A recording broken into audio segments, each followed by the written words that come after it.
Do you want to transform your gardens into an edible paradise full of food? Today I'm going to share 3 things that have had the most impact on my edible gardens in the last 20 plus years that I have been growing food at home. And make sure you stick around to the end for a bonus tip. Alright, first up, focus more on growing soil than growing plants. I know you've probably heard this before, but we can get very sidetracked with wanting to plant all the plants, plant all the seeds, and go out and check on our gardens. But soil really is the key to a thriving garden. But the most important thing is that we have systems in place to build and nurture our soil. So what are those? Those systems that we can start adding to our garden are worm farms, compost bins, compost tumblers, in-ground compost towers. We can do chop and drop. There's mulching, organic fertilizers that we can make from plants and weeds and worm castings and compost.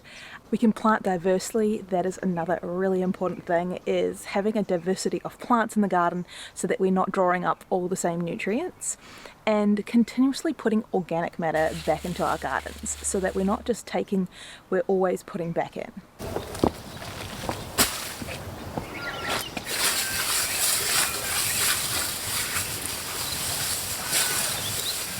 And these systems will grow and develop over time as your garden grows. You might start off with one compost bin and then get a worm farm and then have more compost bins and start chop and drop and mulching and all the things. It's going to continuously develop, but as long as you're starting to work on those systems and create some habits around that, then your soil health is going to continue to improve and get more and more full of life and nutrition. Because how can we grow nutritious plants if there's no nutrition in the soil to start with?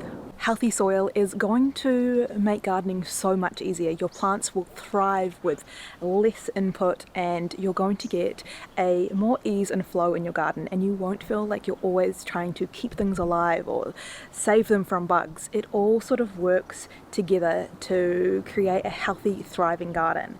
The healthier your soil is, the healthier your plants are, the more pest resistant they are, and you're going to get a whole lot more food with less effort.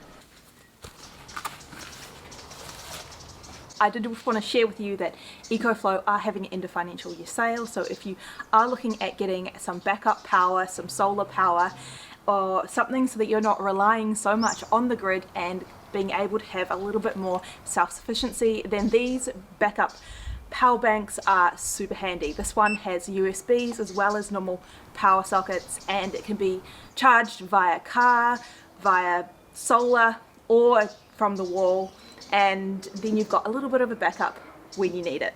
I've popped the links below, so if you wanted to check out that sale, be quick because it does end soon. Now let's get stuck into today's video. Alright, so number 2 is plant more flowers. Incorporating edible flowers into your garden design is going to have a huge impact on not only the amount of pollinators that are going to come to your garden, but also the amount of beneficial insects and pest management, as well as just colour and joy.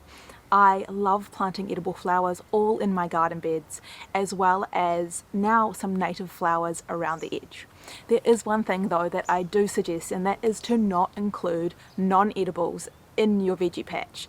This is just so that you don't get confused about which one is edible and which is not, and if anyone else comes to your garden, they also will not get confused and think that something is edible when it's not. And having a huge range of diversity in the types of flowers, because just like us, not all pollinators like the same flowers. So some have more nectar, some have more pollen, and having a wide range is going to attract a wide range of pollinators, including little birds and bees and butterflies and insects, and even some helpful little wasps and flies and other things. So the more diversity you can have in the garden, the better. Having food successfully pollinated means that we get bigger and better harvests.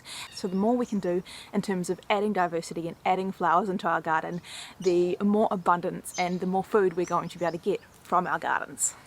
And number 3 is start adding fruit trees into your garden design. I love growing fruit trees, not only because I love fruit, but over time they will continuously provide more and more fruit. They also offer so much more to a garden in terms of offering privacy, screening, shade. Deciduous fruit trees also offer a lot of leaf matter for our compost to help us build soil. So you can be really strategic about your fruit trees.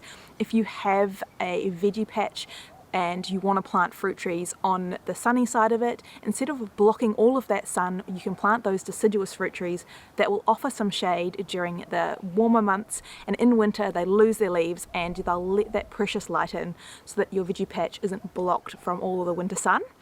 Here, this is the southernmost part of my garden, so these fruit trees aren't blocking my veggie patch from any sunlight, but they're offering a really dense evergreen screen cover from the road.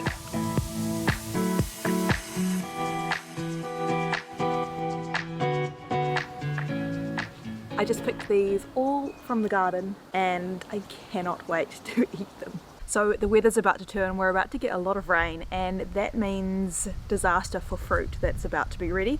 It will end up splitting, which I don't want. So I'm picking as many of the ripe ones or as close to ripe as I can so that I don't lose any fruit. So I've got lemonades and mandarins.